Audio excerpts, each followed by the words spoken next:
আজি গুৱাহাটীৰ ৰাজপথ উত্তপ্ত।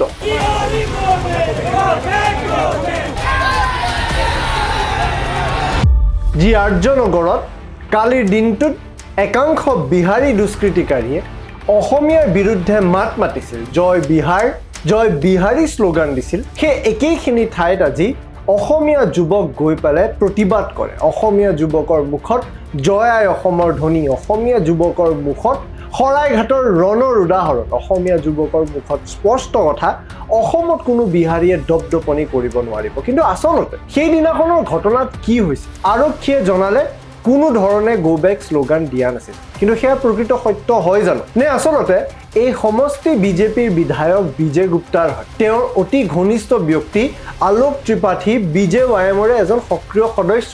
আৰক্ষীয়ে তেওঁক উদ্ধাৰ কৰিবলৈ এনেকুৱা কথা ক'লে নেকি বুলি সামাজিক মাধ্যমত একাংশই আলোচনা চলাইছে। এই ঘটনাৰ প্ৰকৃত কাৰণ কি? এই প্ৰকৃত ঘটনাটোত প্ৰকৃততে কি সংঘটিত হৈছে? সকলো কথা আলোচনা কৰিম এই ভিডিঅ'ত। লগতে আমি প্ৰত্যেকজন অসমীয়া আজিৰ দিনটোত এটা পন্থা ল'ব লাগে, আজিৰ দিনটোত সকলো এটা প্ৰতিশ্ৰুতি ল'ব লাগে, তাৰ কথাও আলোচনা কৰিম এই ভিডিঅ'ত। এই ভিডিঅ' শেষলৈকে।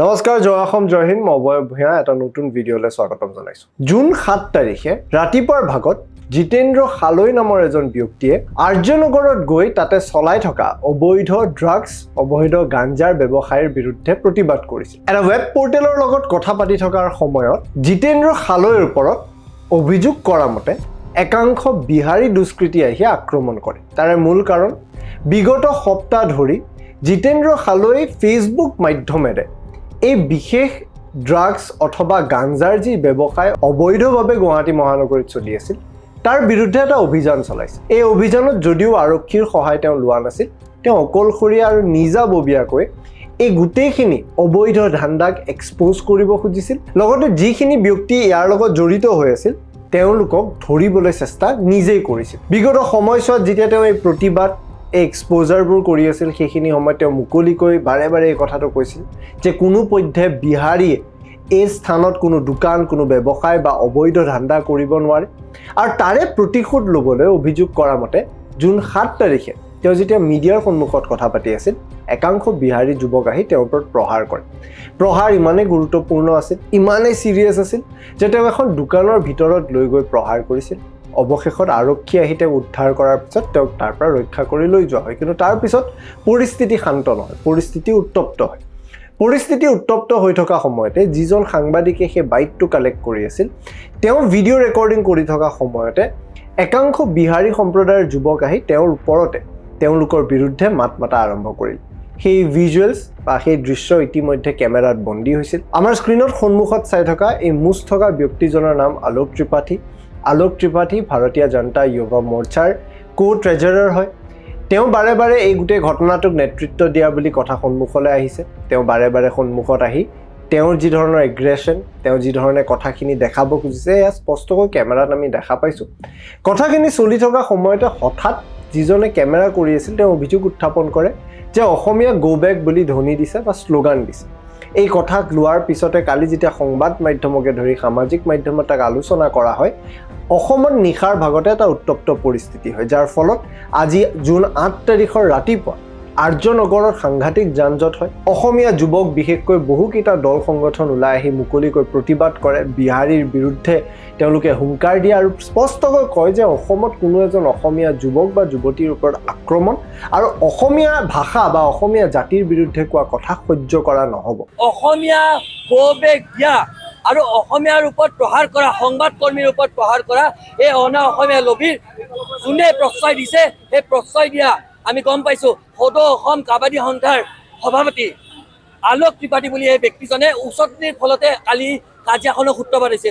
তেখেতক আৰক্ষীয়ে কৰায়ত্ব কৰি অন্তিমভাৱে দৃষ্টান্তমূলক শাস্তি দিয়া ব্যৱস্থা কৰিব লাগিব, অন্যথা কিন্তু প্ৰতিবাদ চলিছে, প্ৰতিবাদ চলিব। সেই অনা অসমীয়া আজি এই চক্ৰ শেষ সুধিবলৈ বিচাৰিছোঁ, যদি তোমালোকৰ সাহস আছে তোমালোকে আজি ইয়াতে উপস্থিত কিয় হোৱা নাই? আজি তোমালোকৰ সেই সদাহখিনি কিয় নাই? কিয় তোমালোকে ব্যৱসায় প্ৰতিষ্ঠান বন্ধ কৰি তোমালোকে পলায়ন কৰিছা? কিন্তু এনেকুৱা এটা প্ৰশ্ন হয় যে প্ৰকৃততে আৰক্ষীয়ে অনুসন্ধান চলোৱাৰ পিছত, তদন্ত চলোৱাৰ পিছত কি বিচাৰি পালে? আজি অসম আৰক্ষীৰ গুৱাহাটী পুলিচৰ DCP বলিন দেউৰীয়ে কি ক'লে এবাৰ স্পষ্টকৈ সম্পূৰ্ণ শুনি লওক। আচলতে যিটো আমাৰ অসমীয়া আৰু বিহাৰী বুলি যিটো এতিয়া ঘটনা ইয়াতে এটা ইছ্যু সৃষ্টি হৈছে, সেইটো আচলতে এটা এক্সটৰ্চনৰহে ঘটনা হয়। আৰু যিসকল মানুহ এই কালি ইনচিডেণ্টত জড়িত হৈ আছে এই দুজন মানুহ আগতে এক্সট্ৰশ্যন কেছত বশিষ্ঠ আৰু ভৰলুমুখ থানাত তেওঁলোকৰ এগেইনষ্টত এক্সট্ৰশ্যনৰ কেছ ৰুজু হৈছে আৰু তেওঁলোক এৰেষ্ট হৈ জেললৈ গৈছিল আৰু গোটেই এই এক্সট্ৰশ্যনৰ কাৰণে তেওঁলোকে ইয়াতে ভিডিঅ' বনোৱা হৈছিলে আৰু ভিডিঅ' বনাই তেওঁলোকে দেখিলে যে আমাৰ বহুত তেনেকুৱা ধৰণৰ আমাৰ হাতত এভিডেঞ্চ আহিছে। অসম আৰক্ষীয়ে তদন্ত চলোৱাৰ পিছত তেওঁলোকে ক'ব খুজিছে যে কোনো ধৰণে গো বেক অসমীয়া শ্লোগান বা অসমীয়াৰ বিৰুদ্ধে শ্লোগান তেওঁলোকে দিয়া নাছিল। ইতিমধ্যে সামাজিক মাধ্যমত যিমান ভিডিঅ' ভাইৰেল হৈছিল, যিটো পৰ্টেলৰ পৰা যিজন সাংবাদিকক আক্ৰমণ কৰা হৈছিল তেওঁলোকৰ ফালৰ পৰাও এই বিশেষ ভিজুৱেলছ সামাজিক মাধ্যমত এতিয়ালৈ এৰিব পৰা নাই, য'ত আচলতে গো বেক অসমীয়া বা গো বেক এছএমিজ বুলি তেওঁলোকে ধ্বনি দিয়া কেমেৰাত বন্দী হৈছে। এনেকুৱা হ'ব পাৰে এই ঘটনা কেমেৰাত বন্দী নহ'বও পাৰে, কিন্তু প্ৰকৃততে আৰক্ষীয়ে ক'ব খুজিছে যে এই ঘটনাক লৈ কোনো গো বেক অসমীয়া ধ্বনি দিয়া নাছিল। সামাজিক মাধ্যমত আৰক্ষী বিষয়াই এই প্ৰতিক্ৰিয়া যেতিয়া উত্থাপন কৰিছিল তেওঁকে গালি গালাজ পাৰা আৰম্ভ কৰা হৈছে, তেওঁকে সমালোচনা বা তেওঁক প্ৰশ্ন কৰা হৈছে যে আচলতে এই সমষ্টিৰ বিধায়ক যিহেতু নিজে এজন বিহাৰী সম্প্ৰদায়ৰ ব্যক্তি বিজয় গুপ্তা ডাঙৰীয়া, তেওঁৰ প্ৰভাৱৰ কাৰণে আৰক্ষীয়ে আচলতে সঁচা কথা কোৱা নাই নেকি? যিহেতু অভিযোগ কৰা ব্যক্তিজন আলোক ত্ৰিপাঠী, তেওঁ ভাৰতীয় জনতা পাৰ্টীৰ লগত কিবা ধৰণে লিংক আছে, এয়া এটা পলিটিকেল কেছ হ'ব পাৰে। এতিয়া প্ৰশ্ন উত্থাপন হৈছে সেই বিশেষ ভিডিঅ'টো ক'ত আছে য'ত গো বেক অসমীয়া বুলি ধ্বনি দিছে বা গো বেক অসমীয়াৰ বিৰুদ্ধে বা অসমীয়া জাতিটোৰ বিৰুদ্ধে ধ্বনি দিছে। সেই ভিডিঅ'টো আজিৰ তাৰিখত সামাজিক মাধ্যমত প্ৰয়োজন হৈছে। অসম আৰক্ষীৰ ফালৰ পৰা কোৱা হৈছে সেই তথ্য কাৰোবাৰ লগত থাকিলে আৰক্ষীক দিব লাগে, কিয়নো তেতিয়া তদন্তত সহায় কৰে। এনেকুৱা এটা সময়তে আজি আলোক ত্ৰিপাঠী নামৰ যি BJYMৰ নেতা, তেওঁ এটা স্পষ্টীকৰণ সামাজিক মাধ্যমত দিয়ে। তেওঁ ক'ব খোজে যে আচলতে যিসকল ব্যক্তিয়ে এই কামটো কৰিছে তেওঁলোকে গৰিহণা জনাইছে। লগতে আলোক ত্ৰিপাঠীয়ে কয় যে কোনো ধৰণে অসমীয়াৰ বিৰুদ্ধে তেওঁলোকে মতামত দিয়া নাছিল, গো বেক অসমীয়া ধ্বনি দিয়া নাই, প্ৰকৃততে অপপ্ৰচাৰ চলোৱা বুলিহে কৈছে। আলোক ত্ৰিপাঠীয়ে কি কৈছে এবাৰ শুনি লওক। যোৱাকালিৰ পৰা খুবেই এক দুখজনক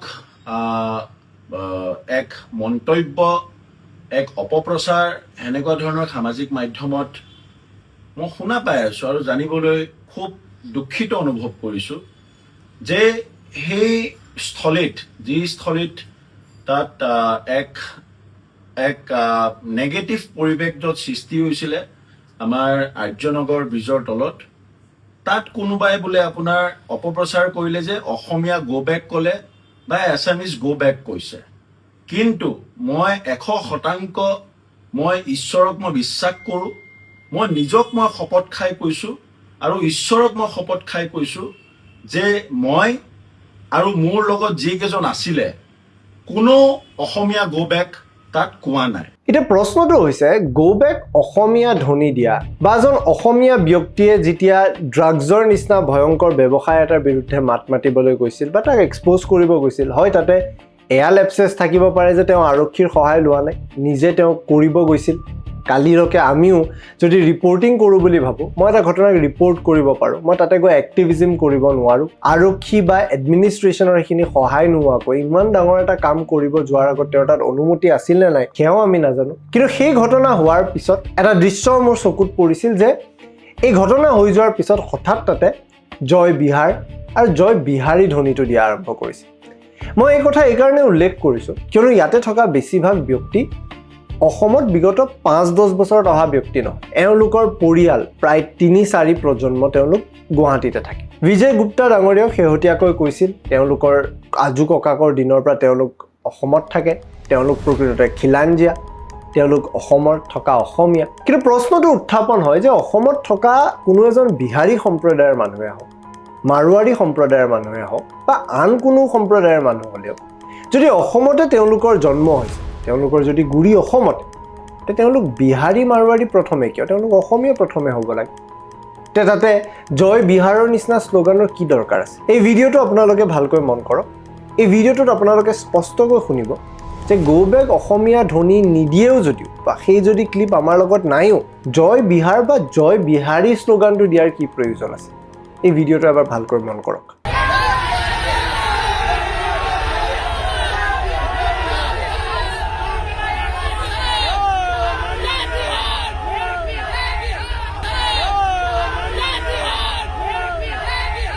এতিয়া দুটা কথা, আমি ভাষাৰ কথা পতাৰ আগতে বা আলোচনা কৰাৰ পূৰ্বে এই ঘটনাটোৰ আন এটা ৰূপ বা আন এটা দিশ আৰক্ষীৰ ফালৰ পৰা অভিযোগ কৰা হৈছে এক্সটৰ্শন। অৰ্থাৎ পইচা বিচাৰি জিতেন্দ্ৰ হালৈ এই ধৰণৰ কাণ্ড সংঘটিত কৰা বুলি তেওঁলোকৰ ফালৰ পৰা সন্দেহ কৰা হৈছে। লগতে সন্দেহ কৰা হৈছে অসমীয়া জাতীয়তাবাদ বা স্বাভিমান বা আৱেগক নিজৰ আচলতে শিল্ড হিচাপে ব্যৱহাৰ কৰি পেলাই জিতেন্দ্ৰ হালৈ এই ধৰণৰ এক্সটৰ্শনৰ কাম কৰিব গৈছে। অভিযোগ কৰা মতে তেওঁৰ ওপৰত বিভিন্ন সময়ত গোচৰ ৰুজু হৈছে। ইয়াৰে আগতো বশিষ্ঠ থানাত এটা গোচৰ তেওঁৰ ওপৰত ৰুজু হৈ আছে। এক্সটৰ্শনৰ বহুকেইটা অভিযোগ তেওঁৰ ওপৰত আছে আৰু আৰক্ষীৰ ফালৰ পৰা কৈছে যে তেওঁলোকে এই ঘটনাক লৈ এটা তদন্ত চলাব। বৰ্তমান সময়ত কোনো ধৰণৰ FIR ৰেজিষ্টাৰ কৰা নাই, কাকো গ্ৰেপ্তাৰ কৰা নাই, কিন্তু সম্পূৰ্ণ ঘটনা তদন্ত কৰাৰ পিছত তেওঁলোকে এইটো চাব যে প্ৰকৃততে এয়া তেওঁলোকে অভিযোগ কৰাৰ মতে এটা এক্সটৰ্শনৰ কেছে হয় নে পিয়ৰলি অসমীয়া গো বেক কৰি জিতেন্দ্ৰ হালৈকে ধৰি অসমীয়া জাতিৰ স্বাভিমান আৰু আৱেগক আঘাতপ্ৰাপ্ত কৰিছে। সেই কথা আৰক্ষীৰ তদন্তৰ পিছত আমি গম পাম। কিন্তু আৰক্ষীৰ ফালৰ পৰা এই কথাটো কৈছে যে পৰিৱেশ শান্ত হৈ থাকিব লাগে। হয়, আচলতে কথাটো হয় পৰিৱেশ শান্ত হৈ থাকিব লাগে, কিন্তু ইমান দিনে আৰক্ষী বিষয়াসকল ক'ত আছে? জিতেন্দ্ৰ হালৈ এইটো শেহতীয়াভাৱে কৰা কাম নহয়। যদি তেওঁৰ ফেচবুকটো আপোনালোকে খুলিছে, বিগত বহুকেইটা সপ্তাহ ধৰি তেওঁ এই কামটো কৰি আহিছে। সামাজিক মাধ্যমত লাইকছ হওক, আমি ভিউজৰ কাৰণে বহুখিনি সময়ত কণ্টেণ্ট বনাব লাগে। ইনফেক্ট আমি এই ভিডিঅ'টো যে বনাই আছোঁ, এই ভিডিঅ'ৰ হুকটো, এই ভিডিঅ'ৰ থাম্বনেইলটো এনেকৈ আমি ডিজাইন কৰিব লাগিব যাতে আপোনালোকে সেই ভিডিঅ'টো চাওক। মই সকলোৰে কথা কোৱা নাই, নতুন ভিউৱাৰ্ছৰ মাধ্যমেৰে আমাৰ যদি নিজৰ ক্ৰেডেঞ্চিয়েলছ আৰু নিজৰ যদি আৰ্নিং বঢ়াব লাগে আমি সেয়া কৰিবই লাগিব, কাৰণ ইভেঞ্চুৱেলি আমি ইয়াৰ পৰাই খানা খাই আছোঁ। কিন্তু জিতেন্দ্ৰ হালৈৰ ফেচবুকটো চালে আপোনালোকে গম পাব যে তেওঁ প্ৰকৃততে কেনেকৈ ইমান দিন ধৰি এই কাম কৰি আছিল। হয়তো ইয়াক বহুতে মৰেল পুলিচিং বুলি ক'ব। শেহতীয়াকৈ সামাজিক মাধ্যমত এটা ভিডিঅ' ভাইৰেল হৈছে য'ত জিতেন্দ্ৰ হালৈ এজন বাইকত থকা ব্যক্তিক ধৰিছিল। এই ব্যৱসায় অবৈধ ব্যৱসায়টো কৰা বুলি হয়তো অভিযোগ কৰিছিল। তেওঁৰ লগত থকা এজনে তেওঁৰ মাথাতে মাৰি দিয়ে আৰু এনেকুৱা ধৰণৰ পৰিৱেশ য'ত কোনো আৰক্ষী বিষয়াৰ উপস্থিতি নাই, য'ত কোনো এডমিনিষ্ট্ৰেশ্যনৰ উপস্থিতি নাই, সম্পূৰ্ণ মৰেল পুলিচিঙৰ এটা ঘটনা। এতিয়া প্ৰশ্নটো হৈছে ফেচবুকত এই বস্তুটো ইমান দীৰ্ঘদিন ধৰি আলোচনা চলি থকা সময়ত বা সামাজিক মাধ্যমত এইবোৰ বস্তু আপলোড কৰি থকা সময়ত তেতিয়া আৰক্ষীয়ে প্ৰিকশ্যনাৰী ষ্টেপছ কিয় নল'লে? কিয়নো গাঞ্জা ধৰা, ড্ৰাগছ ধৰা এইবোৰ আৰক্ষীৰ কাম। যদি সাধাৰণ নাগৰিক এজনে তাক পইণ্ট আউটো কৰে, তেওঁৰ জীৱনৰ প্ৰতি ভাবুকি আহি যাব পাৰে, কিয়নো এয়া এটা ভয়ানক অপৰাধ। তেনেকুৱা এটা সময়ত আৰক্ষীয়ে এইবোৰ ঘটনাৰ সমাধান নোলায়, এইবোৰ ঘটনা ৰোধ কৰিব নোৱাৰি বা নকৰিব খুজি এনেকুৱা এটা পৰ্যায়লৈকে কিয় যাব দিলে যাতে এনেকুৱা ধৰণৰ এটা অঘটন হওক, যাক লৈ আজি অসমত বহুতেই পৰিৱেশৰ সুবিধা ল'বলৈ চেষ্টা কৰিছে। এই কথাটো ক'লে বহুতে বেয়া পাব পাৰে, বহুতে মিয়াৰ প্ৰসংগকো ইয়াত লৈ আনিব খুজিছে যে মিয়াৰ কাণ্ড হ'লে এনেকুৱা হয়, বিহাৰীয়ে কৰিলে এনেকুৱা নহয়। মিয়া প্ৰকৃততে বা অবৈধ বাংলাদেশী সেইসকল যি ভাৰতীয় নাগৰিকে নহয়, তেওঁলোকক এই কম্পেৰিজনত অনাটো সম্পূৰ্ণ ভুল কথা। যেনেকৈ অসমখন ভাৰতৰ এখন ৰাজ্য, ইয়াতে ভাৰতৰ যিকোনো স্থানৰ পৰা আহি মানুহে ব্যৱসায় কৰিব পাৰে, মানুহে ইনভেষ্টমেণ্ট কৰিব পাৰে, মানুহে কাম কৰিব পাৰে। কিন্তু কথাটো হ'ল অসমৰ নিচিনা স্থানত অহাৰ লগে লগে এই অসমীয়া সংস্কৃতিটোৰ প্ৰতি সেই মৰম থাকিব লাগিব, এই অসমীয়া সংস্কৃতিটোৰ প্ৰতি সেই শ্ৰদ্ধা থাকিব লাগিব। যেনেকৈ IAS বা IPS এখন ৰাজ্যলৈকে গ'লে সেই জেগাডোখৰৰ কথা, ভাষা, সংস্কৃতি পঢ়াটো তেওঁলোকৰ এটা গুৰু দায়িত্ব।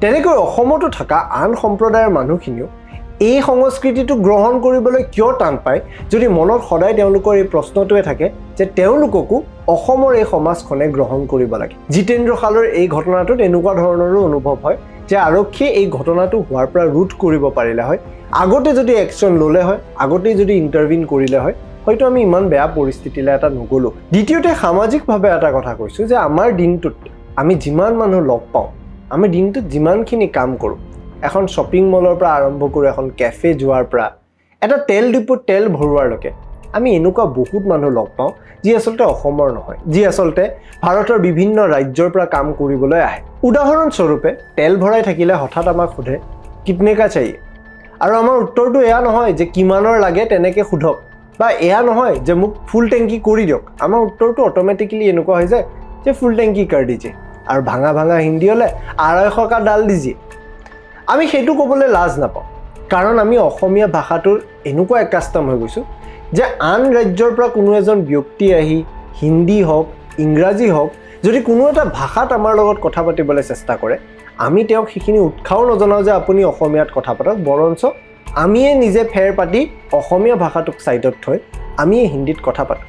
উদাহৰণস্বৰূপে GS ৰোডৰ সম্পূৰ্ণ ষ্ট্ৰেচটো লৈ লওক তাতে নিৰ্মাণ হোৱা ডাঙৰ ডাঙৰ অট্টালিকাবোৰৰ মালিকবোৰ কোন সেয়া অসমীয়া হৈ যান সেয়া অসমীয়া কেতিয়াও নহয় সেই ডাঙৰ ডাঙৰ অট্টালিকাত থকা ডাঙৰ ডাঙৰ দোকানকেইখনৰ মালিক কোন সেয়া অসমীয়া জানো সেয়া অসমীয়া কেতিয়াও নহয় সেয়া এজন বহিৰাগত সেয়া এজন অসমতে জন্ম হোৱা মাৰৱাৰী সম্প্ৰদায়ৰ মানুহ অসমতে জন্ম হোৱা বিহাৰী সম্প্ৰদায়ৰ মানুহ তেওঁলোকৰ অসমৰ বিভিন্ন জাগাত প্ৰপাৰ্টি আছে তেওঁলোকৰ অসমত বিভিন্ন জাগাত তেওঁলোকৰ বিজনেছ আছে লাখ লাখ কোটি টকা তেওঁলোকে অৰ্জন কৰি আছে তেওঁলোকে আৰ্ন কৰি আছে কিন্তু অসমীয়া ভাষাটো ক'বলৈ টান পায় আৰু তাৰে মূল দায় বহুখিনি সময়ত আমি নিজেও হওঁ কিয়নো চিটি চেণ্টাৰৰ নিচিনা উদাহৰণ ধৰক চেণ্ট্ৰেল গুৱাহাটীৰ নিচিনা উদাহৰণ ধৰক মল এখনৰ ভিতৰলৈকে গ'লে মলত এটা সাধাৰণ সমস্যা হ'লে সেই মলৰ মেনেজাৰজনেও আমাৰ লগত কথা পাতিব আহিলে তেওঁ কিন্তু হিন্দীতে পাতিব আমিহে অসমীয়াত কৈ থাকিলে হিন্দীলৈকে পৰিণত কৰি নিজে হিন্দীত কথা পাতিবলৈ চেষ্টা কৰোঁ সেই পৰিৱেশ আমি নিৰ্মাণ কৰিব নোৱাৰোঁ নেকি আমি অসমত এটা এনেকুৱা পৰিৱেশ নিৰ্মাণ কৰিব নোৱাৰোঁ নেকি যে কেৱল দোকানকেইখনৰ ডাঙৰ ডাঙৰ ইংৰাজী আখৰত লিখি থকা নামৰ তলত অসমীয়াত অনুবাদ কৰাৰ বাহিৰেও সেই দোকানত কাম কৰি থকা প্ৰত্যেকজন মানুহে অসমীয়া শিকিবলৈ চেষ্টা কৰক ভাঙা ভাঙাকৈ হ'লেও অসমীয়াতে কথা পাতক বা আমিয়ে চেষ্টা কৰোঁ যে আমিয়ে সেই সবল চিন্তাটো যে অসমত অসমীয়াই কথা চলিব সেয়াৰ দিয়া আৰম্ভ কৰোঁ অসমৰ যুৱ প্ৰজন্মই সেই কাম কৰিব পাৰিবনে নাই কিয়নো অসমত তথা ভাৰতৰ বিভিন্ন ৰাজ্যত তেনেকুৱা উদাহৰণ আছে আন ৰাজ্যতো বাহিৰৰ পৰা মানুহ গৈ কাম কৰিবলৈ যায় কিন্তু বাহিৰৰ পৰা যোৱা মানুহে তাতে গৈ এছিমিলেট হয় আমাৰ ইয়াতে আমি ইয়াতে আছোঁ বাহিৰৰ পৰা নতুন মানুহ আহিব আমি এছিমিলেট হ'ব লাগে আৰু তেনেকৈ আমি সঁচাই অসমীয়া যে মাইনৰিটি কৈ থাকোঁ ইতিমধ্যে আমি হৈছোঁ আৰু নিজৰ এই কিছুমান ভুলৰ কাৰণে আমি সঁচাই মাইনৰিটি হৈ থাকিম আজি অসমীয়া যুৱক এজনে ৰাজপথত মাৰ খোৱাৰ পিছত সেই ব্যক্তিজনে এক্সটৰ্চন কৰিব গৈছে সেই ব্যক্তিজনে আন কিবা কৰিব গৈছে সামাজিক মাধ্যমত মুকলিকৈ কৰাৰ আচলতে ইমানখিনি উদাহৰণ তেওঁ নিজে নিজে সামাজিক মাধ্যমত ইমান দিন দিয়াৰ পিছত তেওঁৰ বিৰুদ্ধে কেতিয়াবা একশ্যন হ'ব লাগিছে এই ঘটনাটোলৈ কিয় ৰখিল আমি বুজি নাপালোঁ কিন্তু হয় এটা কথা অসমত সঁচাই অসমীয়াগিৰি চলিব লাগে আৰু এই অসমীয়াগিৰি আমি প্ৰত্যেকে নিজৰ নিজৰ ঘৰৰ পৰা আৰম্ভ কৰিব পাৰোঁ আজিৰ তাৰিখত অসমত আমি সকলো অসমীয়া এটা সংকল্প ল'ব লাগে যিকোনো দোকান এখনত নাযাওঁ যিকোনো ৰেষ্টুৰেণ্ট যিকোনো কেফে তেল ডিপু এটাৰ পৰা আৰম্ভ কৰি সকলো স্থানত যদি কোনো এজন অনা অসমীয়া সম্প্ৰদায়ৰ ব্যক্তিয়ে অসমীয়াত কথা পাতিব পৰা নাই আমি অকলে অসমীয়াত পাতিম যদি বুজি নাপাওঁ বুজি নাপাবি কিন্তু নিজে চেষ্টা কৰ অসমীয়া ভাষাটো কেনেকৈ ক'ব লাগে সেই সংস্কৃতি অহাৰ লগে লগে অসমীয়াই যে বাৰে বাৰে কয় হেংদাং আছে কিন্তু হেংদাং ওলোৱা নাই এনেকুৱা পৰিস্থিতিলৈ গৈ পাম হেংদাংখন ওলাবলৈ আমি সময় নাপাম সময় থাকোঁতে আমি এনে কিছুমান সংকল্প লৈ এই সমাজখনক সক্ৰিয়ভাৱে অসমীয়া ভাষাৰ স্বাভিমান জীয়াই ৰাখি সকলোকে এই ভাষাটোৰ প্ৰতি সন্মান জনোৱা পৰিৱেশ এটা নিৰ্মাণ কৰিব লাগিব চৰকাৰ